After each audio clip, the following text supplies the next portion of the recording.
Good evening. This week's Parsha is Parshas Acharei Mos and Kedoshim, a double Parsha once again. The opening pasuk, many Meforshim, they're very curious why the first pasuk of this Seder, which most of the Seder talks about the avodah of the Kohen Gadol on Yom Kippur, and is indeed the first morning, the morning of Yom Kippur. This is the Kriya. But the opening pasuk talks about the fact that Aaron's two sons, Nadav and Avihu, were nifter. Why, in introducing this Sedra that has so many aspects about Yom Kippur, would it throw in at the very beginning the first pasuk, Vayidaber Hashem el Moshe Acharei Moshe b'nei Aharon b'korvasam lefnei Hashem vayamusu. Why is that pasuk right there? So some Chazal say that it is because Yom Kippur is a beautiful day of kapara, slicha, mechila, kapara. It wipes the slate clean. But what happens if Klal Yisrael does not do tshuva properly? So then there is another way to wipe the slate clean, and that is misas tzadikim. And that is the reason that it's mentioned at the very beginning. Because if we're ushering in a Sedra to tell you every aspect of that which is included, the embodiment of Yom Kippur, which is a free gift given on a silver platter, that we can achieve that like it never happened, all the negativity and the averas, it's wiped clean. The Chas v'Sholom, it's not wiped clean, then the Mises Tzadikim wipe it clean. And that's why there are so many stories replete with the fact that tzaddikim saw an impending disaster for Klal Yisrael, and Lamaisa, it didn't end up happening, but there were two big tzaddikim who were nifter. And that's the way the generation was zoicha to a peaceful conclusion, and the disaster didn't happen. But it required either a Yom Kippur or it required the tzaddikim to give up their lives. Rav Zevin brings many stories that this is what actually happened to Klal Yisrael. And we have to realize that the gift of Yom Kippur is not natural. It's not like, well, we have days that are special. It is completely not natural that it should be a slate as if something never ever happened. And with that, they teach, because later on in the Parsha, when it concludes discussing Yom Kippur and all the aspects, it says, "V'hoyasa zos lochem lechukas olam achas bashana." That once a year, the pasuk says, in concluding the discussion, that once a year this happens.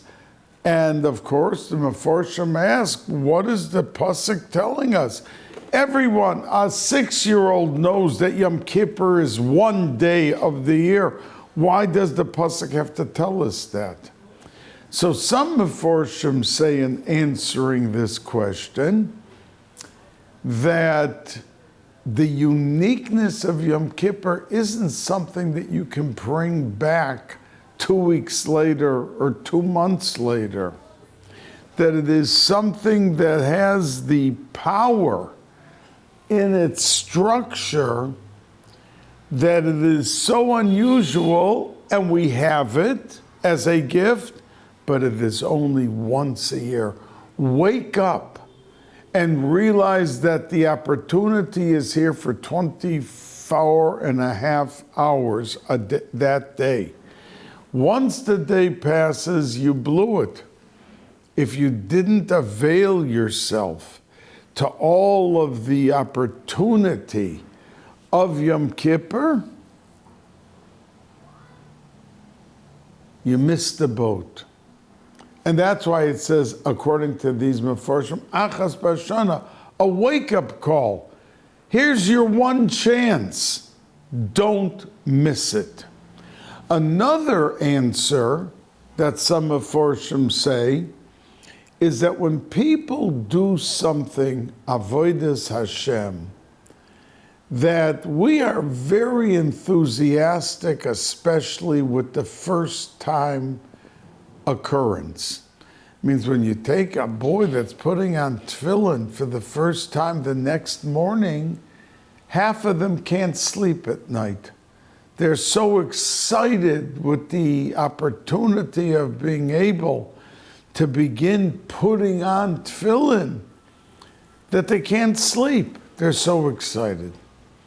So the pasuk tells us that that excitement that you experience when you do something a first time,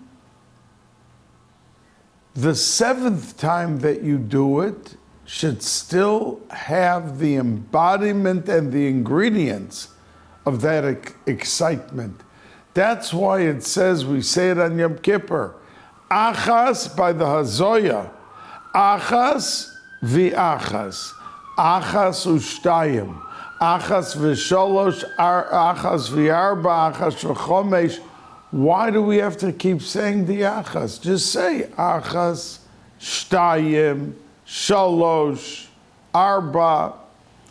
But the answer is we want to remind you of the Achas, of the first time that you did it, to make sure that you're mezarez yourself, to bring to full flourish that excitement and that feeling of doing something for a first time. When Rabbi Levi Yitzchak Barditchev, the first night of Sukkot, he rarely slept.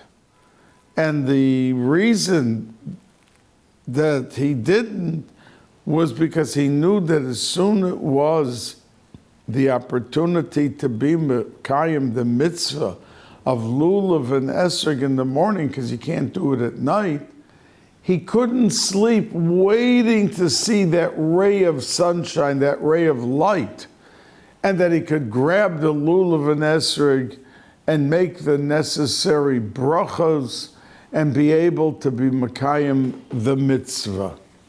Now, the Medrash says that why did Nadav and Avihu die? And there's a few Medrashim, because this Medrash that I'm quoting says 4 reasons, but there's another Medrash that says a different 4 reasons. So there were many reasons why they died. One was the fact, the kreva, that they came close. They went into the Kodesh Kedoshim. They had no business going there. And then the next reason, the Medrash says, is because of the korban. They were bringing a korban that they thought was fitting. The third reason was that they walked into the Kodesh Kedoshim. They were not instructed or allowed to do that. And the fourth reason that this Medrash quotes is that they did not take an eitzah. They each one brought ish machtoso. Nadav and Avihu didn't discuss it before. And the criticism of why they died is that they didn't speak one to the other about what they were about to do. Now, what's the real difference if they did speak to each other or not? I mean, they had no business going in there, and they paid with their lives. But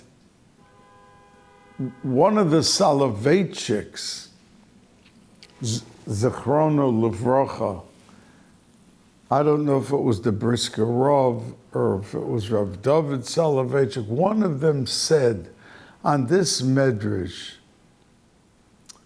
that the fact that they didn't discuss it one to another, because like we say by, let's say, Negoyim, that a person could judge and paskin Tamei or Torah for any person, chutz me'atzmo. He can't take a look on his arm or hand and look at the tzaras and paskin for himself. And the Mefarshim explained why not. And the answer is because a person does not recognize and clearly see the negoyim, his ichisaron, his problem with himself. It's too colored. He can't clearly see the criticism on himself. And that says the tzaddik, that Nadav and Avihu, they ended up doing the same thing, but they didn't say a word to each other. So for themselves, they couldn't see the blemish, the negativity. But had they discussed it, and the pasuk says, Ish machta so, which tells you they were individual. They were not doing this together as an idea that they both thought was great. But had they discussed it one to the other, he would have said, what are you doing? You were walking into the Kodesh Kedoshim without being directed and not doing this and not doing that. They would have been able to have clear vision and see how bad, how negative it was, what they wanted to do. But because they didn't discuss it one with the other, they only looked at themselves and what they were planning. They couldn't see any of the shortcomings, any of the negative, and they paid with their lives. So we have to know that many times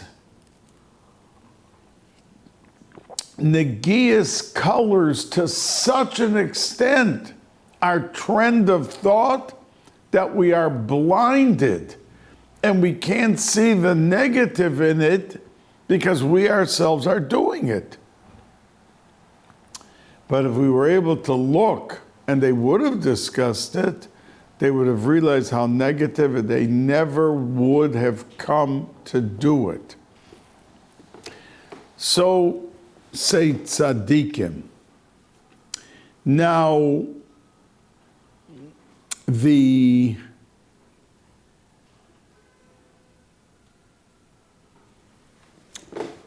after the Kohen Gadol finished all of the avodah, when he was leaving the Kodesh Kedoshim, it says he had to, on Yom Kippur, change his clothes 5 times.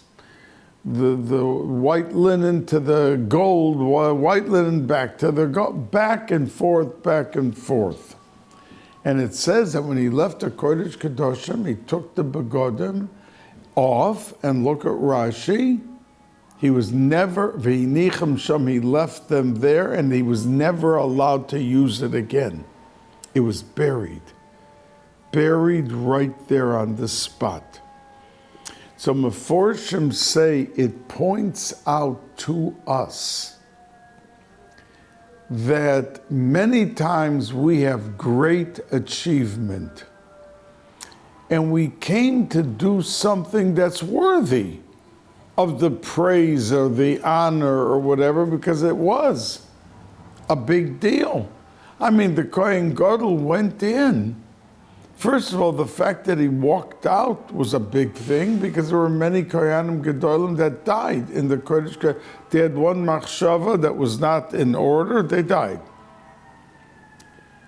But when they didn't die and they came out, they had every right to feel proud. I mean, I just now for Klal Yisrael, I worked out a kapara. They're going into the year clean. The slate is beautiful. The opportunity is heaven sent of how much opportunity they have.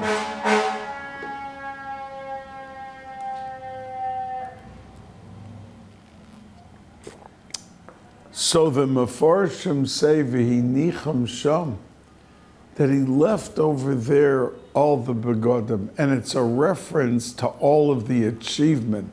It means he could have walked out and the whole Klal Yisrael was there. The Chut Hashani, the red thread turned in to white, to a white thread, to signify that they got the kapara and that everything was done correctly. So he could have come out feeling, Baruch Hashem, I really saved Klal Yisrael. I really was able to dedicate the day in the way it was supposed to be, and I succeeded. But he didn't. The Chazal tell us that when a person achieves, don't pat yourself all day on the back. Leave the achievement right there. V'hinicham sham, and project the future and the next day of what has to be accomplished for Klal Yisrael. V'hinicham sham. And there are people that are busy patting themselves on the back. I said it to you last year or 2 years ago, that they think, look, how many Jews there are worldwide that don't know how to do and what to do. I, Baruch Hashem, I'm keeping kosher. I don't miss tefillah b'tzibur. I daven with my talis and tefillin every day. And Shabbos and so many aspects. Look at these poor people down in some state that they don't know what this is and they don't know what that is. There is a lack of achievement because in many cases they simply do not know what actually is to be done and how it is to be done. So don't be so proud of yourself that you keep so much of it, and there's so many Jews who don't. Daven for those Jews that they should learn and they should be able to do it the way that it should be. But v'hinicham sham, all the achievement, don't be so proud. Move on. Make the next day special. Make the next achievement something that you've never done before. Grow with the achievement, not just self-aggrandizement and happiness with yourself. Now, I want to tell you that by mincha of Yom Kippur, we lane the arroyos. And in past years, I mentioned some reasons and some of them of fortune. I want to say tonight something that was not said. Because the question everyone asks, Yom Kippur is Kodesh Kadoshim. And I mentioned to you the Shloah Kodesh asked his Talmidim, what's bigger, Shabbos or Yom Kippur? And they all answered him Shabbos, because there's 7 aliyahs. Yom Kippur, there's only 6 aliyahs. And the punishment for Yom Kippur is less. So they held that Shabbos, which the punishment is a death penalty for those who desecrate, But Yom Kippur is chorus, which is bad enough, but it's not death. It's not a death penalty. So the Shloach Kodesh said to them, no. But the day is so kind in what it achieves for Klal Yisrael that that's the reason why even the punishment is knocked down a notch. Because it's a day of total chesed, permeated by every aspect of it for Klal Yisrael, to enjoy it as a day of forgiveness and kapara and slicha, mechila, everything. So that was the question. The Kriyas HaTorah of Mincha on Yom Kippur is a kriya about the immorality and the decadence of certain averas, and that's what the kriya is about. And for a day that's so kadosh, we would think that that doesn't pass. It doesn't belong as the kriya. It should be something much more lofty and something much greater.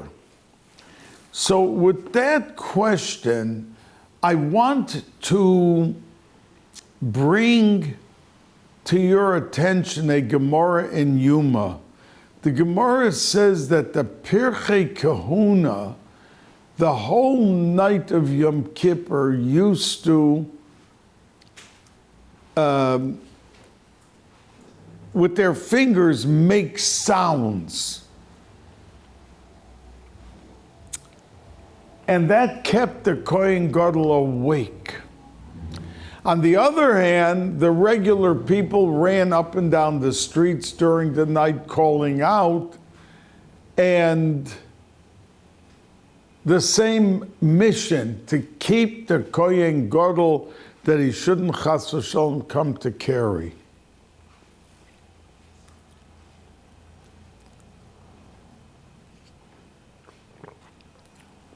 And the Gemara says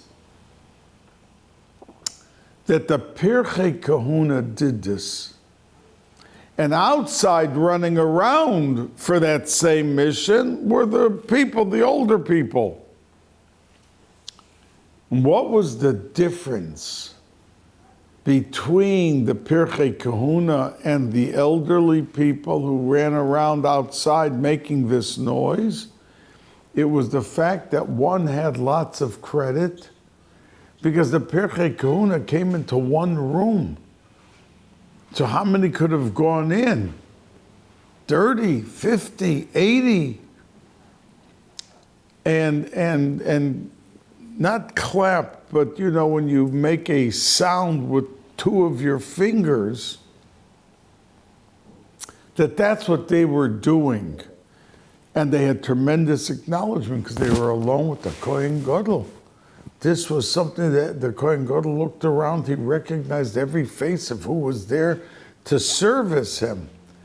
And the elderly who were running around outside had no credit. It was pure L'Shem Shamayim. Not that, oh, I was zoichet to be inside the room, keeping the Kohen Gadol awake. But they ran up and down to achieve because they knew how important it was. And we have to know, and that's the answer some of Forsham give, why we read the parsha of all of this, that a man shouldn't marry or be intimate with his daughter-in-law, with all of these things. Because it wants to teach us that a person in the holiest moments of his life could think that he's riding so high and that he's above and beyond any of this gashmias or any of this negative or any averas, that you should know you're reading on Yom Kippur by Mincha. Mincha is bigger than Shachris. We go up, myriad by night is nefesh. and then Shacharis is Ruach, and then Musaf is Neshama, and then Mincha is Chaye, and then Ne'ilah once a year that we say Ne'ilah, that's Olam HaKeser, that the biggest of the big are opened up to us at that time. But Mincha is the second to the highest thing. And in that time, when you are enveloped and encompassed within a world of Chaye, Kodesh Kedoshim, you can fall in a minute if you begin believing in yourself to the lowest of low.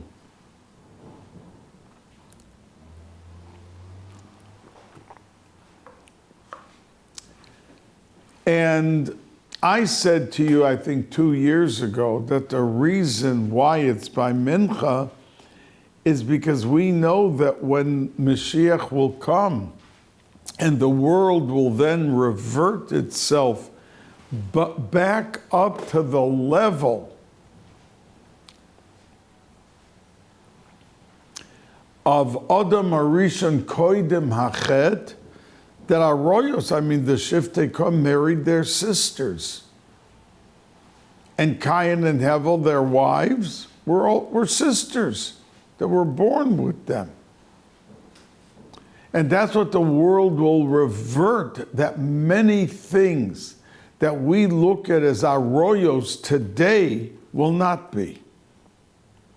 And that's why we demonstrate that level of what the world, on a day of Yom Kippur, before the Geula, that we're enveloped and wrapped into a day so holy of holies.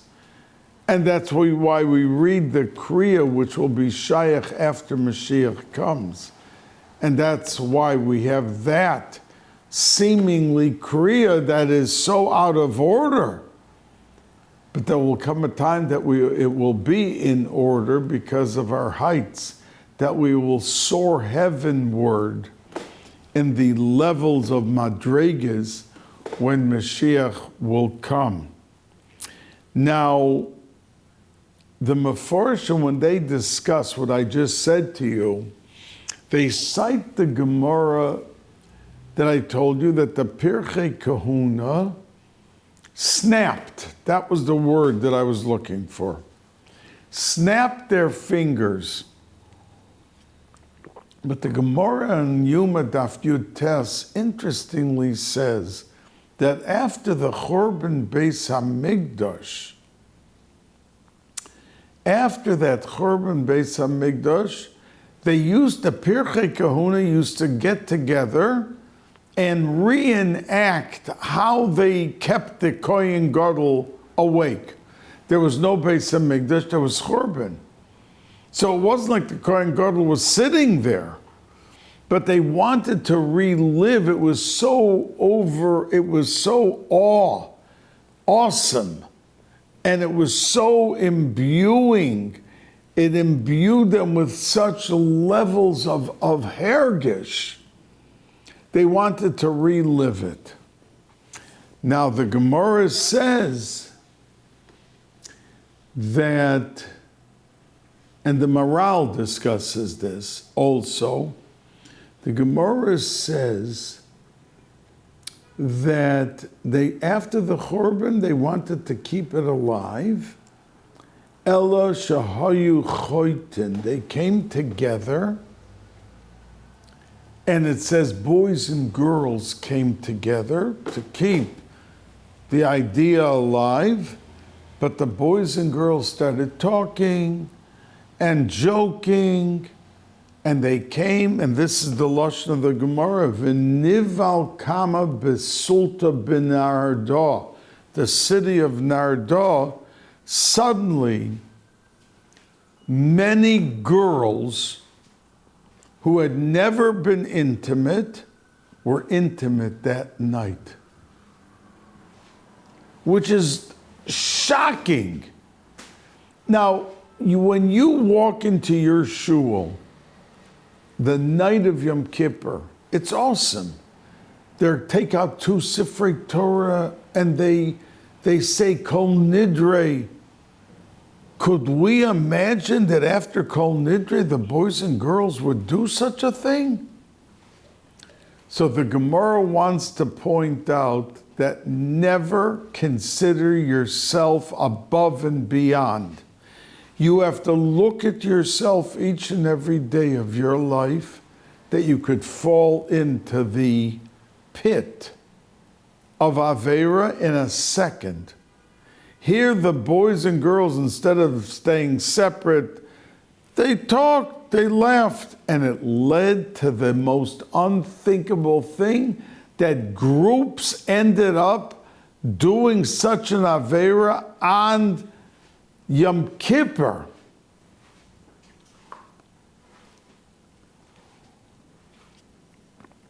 How careful we have to be not to fall all the way down. Now,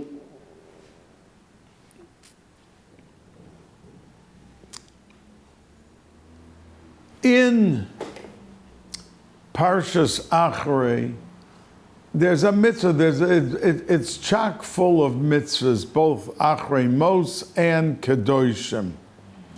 And one of the mitzvahs is that we have kisui hadam, that when you shecht an animal and the blood comes out, you have to pick up with your hand dirt and you have to cover it over. And it's out of respect to the animal. In other words, we don't look at the animal like a useless nothing. And what do we have to acknowledge?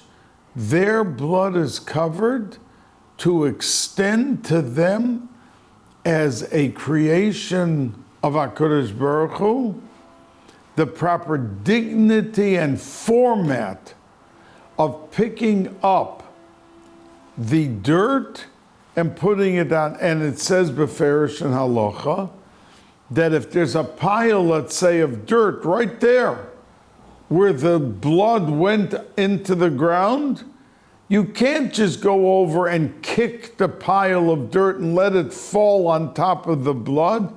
You've got to take it with your hand, because you don't want to have your foot touch that dirt and disgrace it with like bizoyan. Oh, we kicked something. I didn't want to dirty my hands, so we kicked something right over there to cover the thing.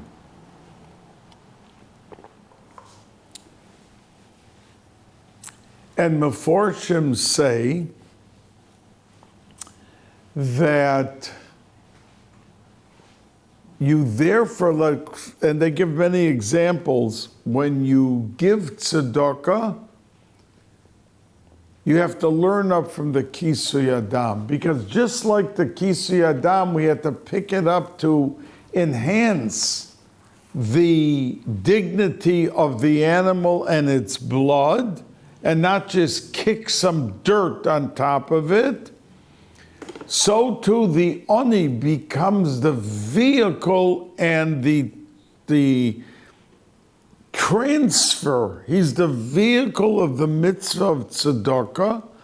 And by picking up his honor, you can't just take it and like throw it at him like, oh, I'm doing you a favor, I'm giving you money, so what's the difference how I give it to you? That you have to be very careful, because you become the vehicle for that tremendous mitzvah of tzedakah, and it has to maintain its individual dignity and kedusha. And that's why you must be cognizant of how do you put the money into the hand of the oni.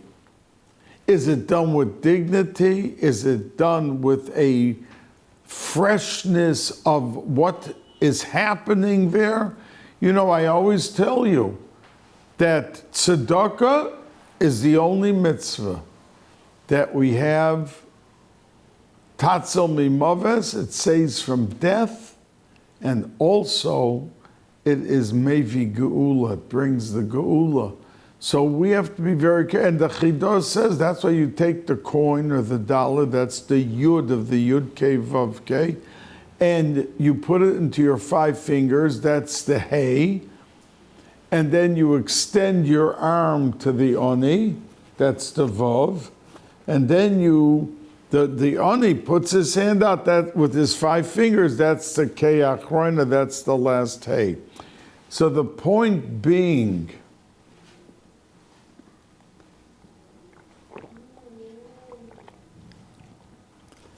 that we have to set our sights that when we do a mitzvah, how are we going to package it, encase it with beauty, dignity, luster in every which way, besides just the actual kiyum ha-mitzvah. And the Kisui Adam, the lesson of it, gives us the basis for how we can enhance and we could do what we're speaking and saying right now. Now, you know that there were 2 se'irim brought on Yom Kippur. One was a sa'ir l'Hashem, that was a korban, it was brought as a korban, and the Kohen Gadol effectuated this korban as part of the kapara. And there was a separate sa'ir, la'azazel, which was thrown off a cliff, and it embodied all the averos of Klal Yisrael, and the same way that it completely disseminated this animal, and it was a vehicle for an unbelievable experience that all of the averos and everything suddenly disappeared and suddenly were wiped clean. The Meforshim ask, why does the pasuk say Shnei se'irei izim lechatos? It calls both of these goats a chatos, a korban chatos. You can't have a korban without shchita. You can't have a korban without the blood being put on the mizbeh. But the Sa'ir L'Azazel didn't have any of this. So why should the pasuk call it a chatos when it had none of the requirements to be a korban chatos? And when the Gemara learns up that it has to be like twins, their appearance has to be the same, they have to look similar, there's like 10 different things, that requirements to be a Sa'ir L'Chatos and a Sa'ir L'Azazel, which was given the status of Chatos. And it was a big schus. We know the Gemara says that the man who went, biad ish iti bamidbar, that who went up to throw the animal off the cliff, he died that year. Every year the person knew who was bringing it and that was endeavoring to bring about the kapara for Klal Yisrael, that they were giving up their life that year. They would not live to the next Yom Kippur, the Gemara says. And they did it happily and gladly because they were delivering. Imagine if someone comes into a house shooting a gun and somebody runs and takes all the children out knowing that in any second he could be shot. But he succeeds in saving them. He becomes the city's hero.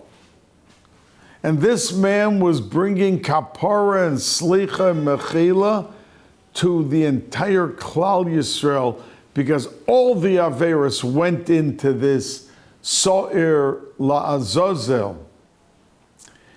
But the Mefarshim say become, if they didn't have equal requirements, then you couldn't bring the soyer lachatos, the one which was the carbon. So the soyer lazazel became a facilitator because it had the qualities of what was required to bring the other soyer, the soyer lachatos, and to be able to effectuate this kapara. So when we become a facilitator, we get equal status. The Mefarshim say that this, which had nothing to do with achatas, became the status of achatas and was equal to the achatas lashem, to the so'er that was brought as the actual korban, because it was a facilitator.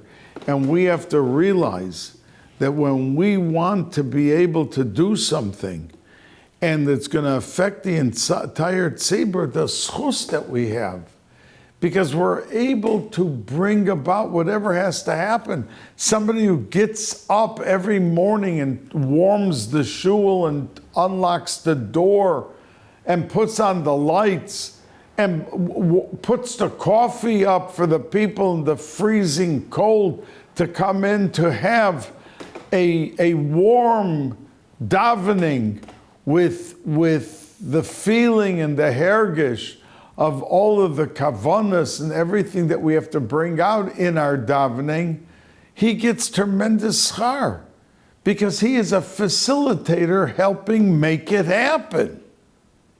And that is what the Chazal say on this Sa'ir La'azazel.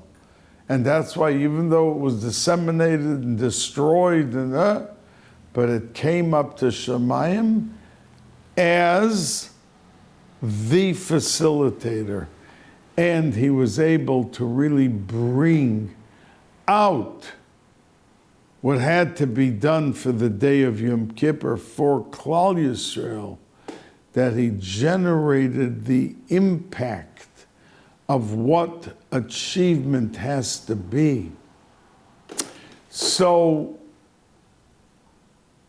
in our Sedra in Kedoshim, there's the famous Machloikas Rashi and the Ramban. What does it mean, Kedoshim Tiyu? According to Rashi, it means that you have to be Prushim, you have to be severed from Aroyos, from doing Averis. And that's how you become a Kadosh. But the Ramban disagrees, and he says it has nothing to do with that. He says what it means when it says Kedoshim Tiyu is that you have to elevate yourself with everything that's mutter loch. Kadesh atzvach b'mutter loch. That yes, you could eat 3 steaks every day for dinner, it's mutter. But that's not called Kedusha, that's called indulging. That's a level of eating which is not the normal thing. Could somebody say to him, if he made a bracha rishona and a bracha acharona, that you did some avera? No. But he certainly was not a kadosh in exhibiting behavior which shows restraint and sensitivity, that we should not overindulge to such a point that we are criticized and that we lack in the kedusha of our lives.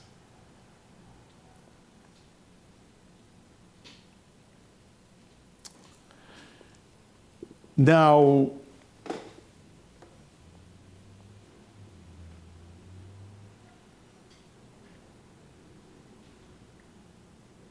Rabbi Akiva says, "V'ahavta l'reacha kamocha," in this week's Sedra, that it says that Rabbi Akiva got up and said that Zeh klal gadol b'Torah, and that you have to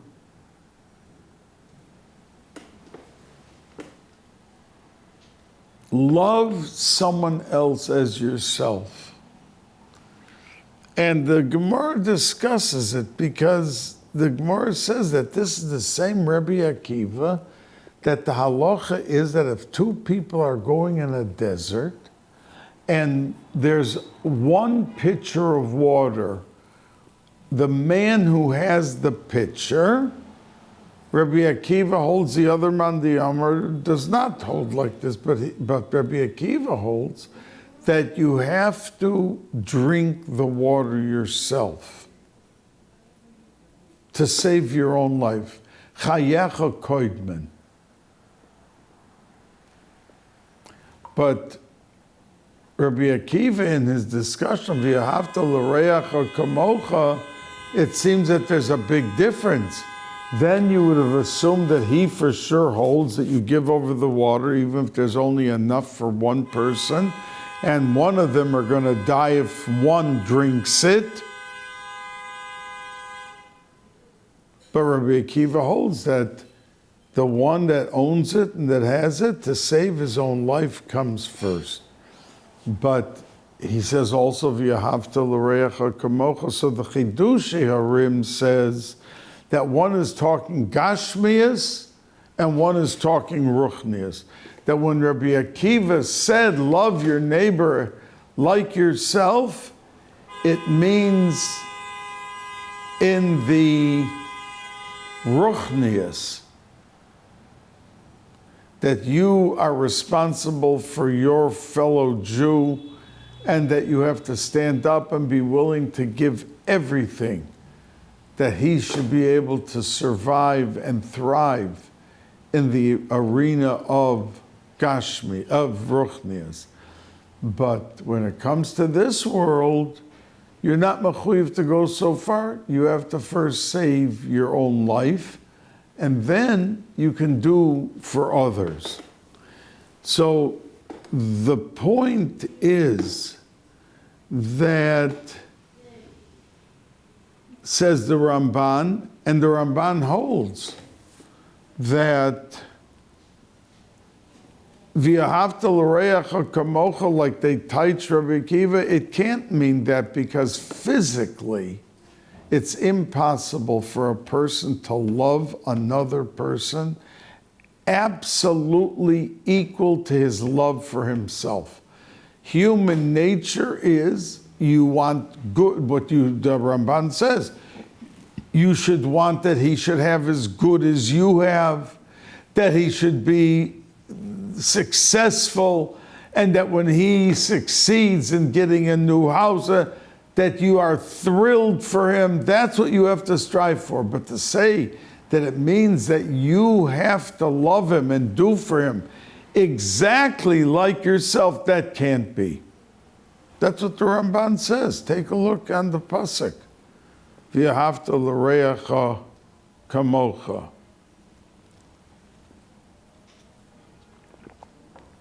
Now the Chassam Sofer says that when it says Kedoshim Tiyu, because the pasuk says Daber kolad el koladas Yisrael, that means Moshe Rabbeinu was instructed before he got the parsha of Kedoshim that when you say the parsha of Kedoshim Tiyu to Klal Yisrael, you have all the men, all the women, and all the children there.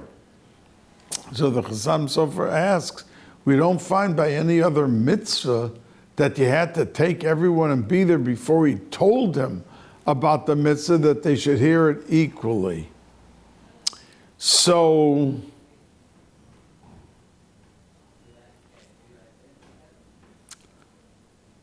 says the Chassam Sofer that the backbone of Yidden is their Kedusha.